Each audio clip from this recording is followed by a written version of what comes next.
Thank you.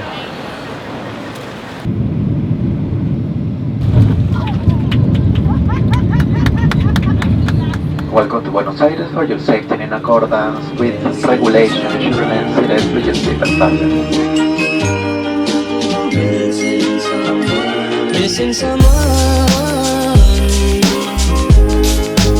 Love with all your heart.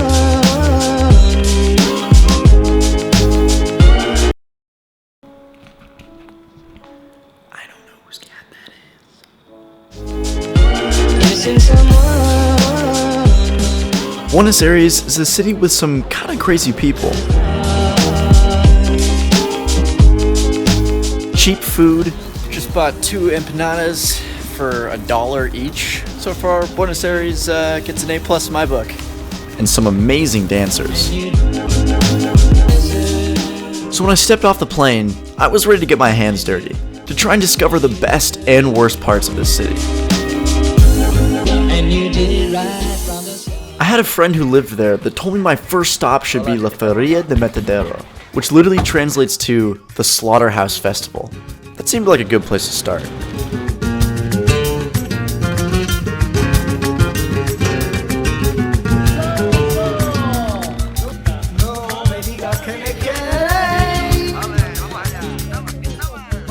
I asked around and found out that the neighborhood used to be home to the region's largest livestock market. The festival dates back to the 1800s, when people would come to see the Corrida de Sotilla, or ring race, which is where a metal ring is hung from a post, and then riders gallop towards it and try and throw a stick through the ring. I mean, you can't make this stuff up. The fair runs every Sunday from 11 a.m. to 8 p.m. I recommend going early because between the food, tango dancing, and the horse races, you're going to want to spend most of your afternoon here.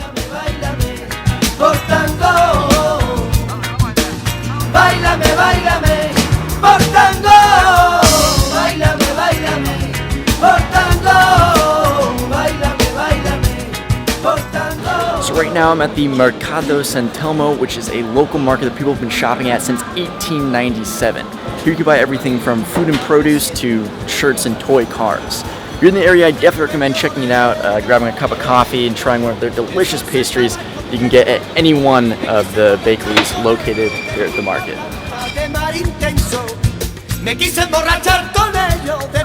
The building itself is pretty incredible. It was built in 1897 by an Italian architect using wrought iron and a glass atrium.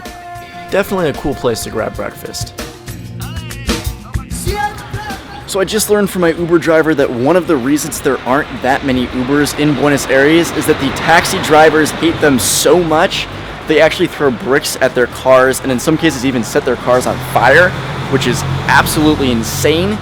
So word of the wise, if you're an Uber driver and you're in Buenos Aires, watch your back.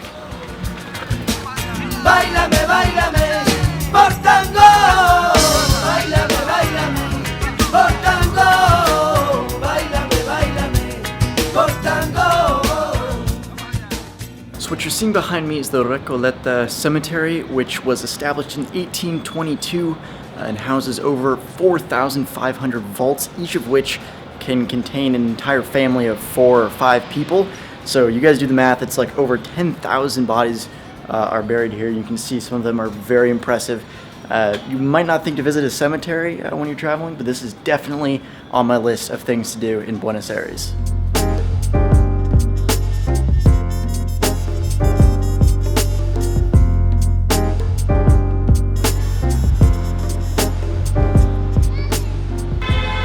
Palermo Soho is definitely the hipper area of Buenos Aires. Every other store is either a cafe or a boutique. It's actually named after Soho in New York City, aptly named. It's a little bit more of a laid-back vibe, a lot of young people walking around.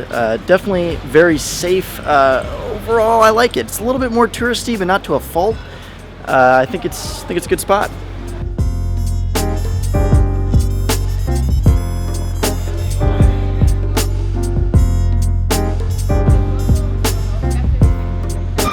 Okay, so I just finished having tapas, which was actually my first meal of the night. I'm having 2 meals tonight, why not? So first was tapas, which was excellent. Next is going to be supposedly the best steak in Buenos Aires. We're gonna have to see about that. My reservation is at 10:30, so it's kind of late. It's the only time I can get in. But I'm done talking, I just want to go there. Let's go. Best steak in Buenos Aires.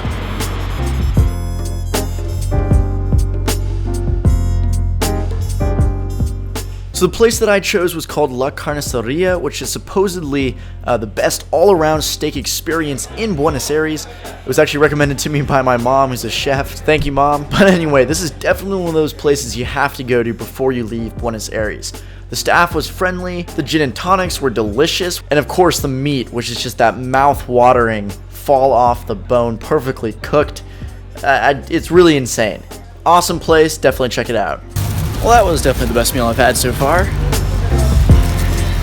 Okay, so today I'm going to be doing something a little bit different. It's my third day in Buenos Aires. I'm going to be going out to Tigre, which is a little bit quieter, apparently. It's like 45 minutes away from the city. I was told to go there when it is sunny out, and it's supposed to rain today, so I'm off to a good start. We'll see how this goes.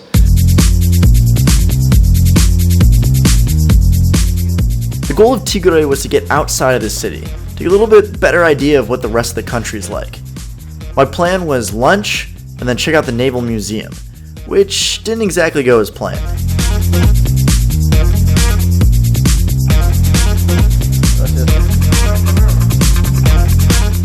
Finally got out of there. It's the last time I trust TripAdvisor. That was the number 3 place in Tigre. One of the worst meals I've had on this entire trip. Once again, don't trust TripAdvisor. Every time. Yeah. After that disappointing lunch, I headed over to the museum, which also was pretty underwhelming. Here were the highlights. And headed back on the train to Buenos Aires. 3 things that I've learned when taking trains in Buenos Aires. 1, when you first get your ticket, don't freak out because it's going to say that your train has already left. That's usually not true. They're late. 2, there's always at least one guy who's yelling angrily in Spanish up and down the train. Not sure why, just try and avoid eye contact. And 3, try to not be the last one off the train because the doors close fast. That's about it. So I've forgotten what number we're on, but next is La Boca. Oh yeah, bet you thought I'd forget that one, didn't you? Now this is by far the most touristy spot on my list, but it still made the list because there's a way to experience La Boca that isn't your typical tourist way. Case in point, meeting this guy. Dude's fucking killing it.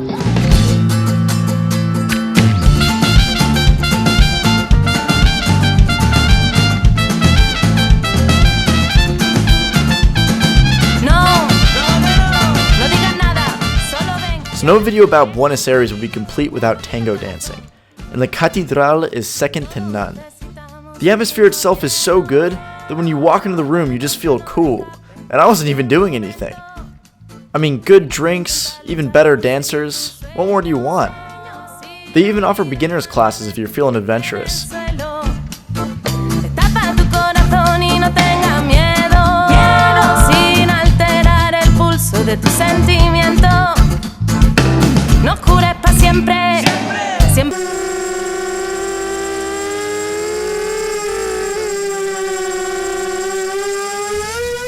Okay, just got finished shooting with the drone. I think I got some good shots. However, I'm not supposed to be up here. I had to go through like some sort of entryway that is not meant for people. I climbed through a window. That's what I did. So now I'm gonna go before someone yells at me.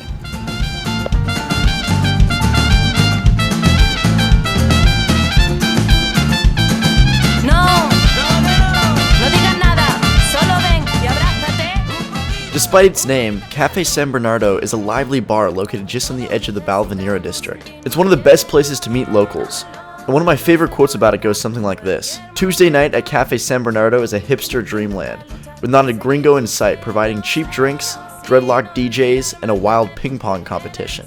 Doesn't get much better than that."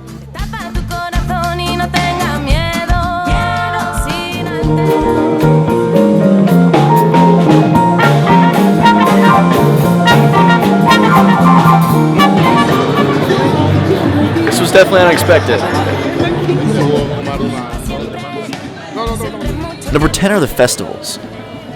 I'm convinced that in Buenos Aires, if you wander around long enough, you'll find some sort of festival, whether it's an art fair, a music festival, or some street food stalls. There's really no limit to the surprises that this city holds, and I recommend trying to walk everywhere because you'll inevitably run into something.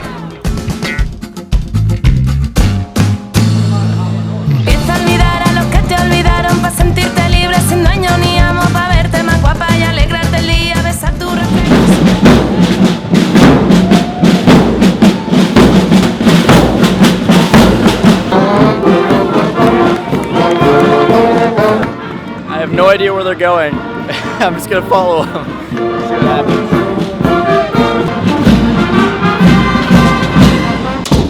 Just got back, fell on my skateboard, scraped my hand up a little bit.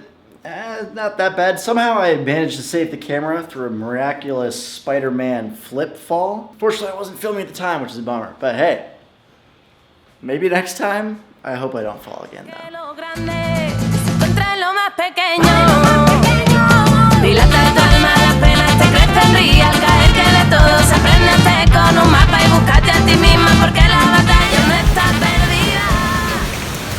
Okay, now I'm headed to my ferry, which is going to take me to Uruguay. Just spent my last meal with Milo, who I met from my Airbnb. Give me a piece of pizza, a banana, and a cookie. Thanks, man. And yeah, next leg of the trip, let's go. Que las cosas más grandes son, que las cosas más grandes son las más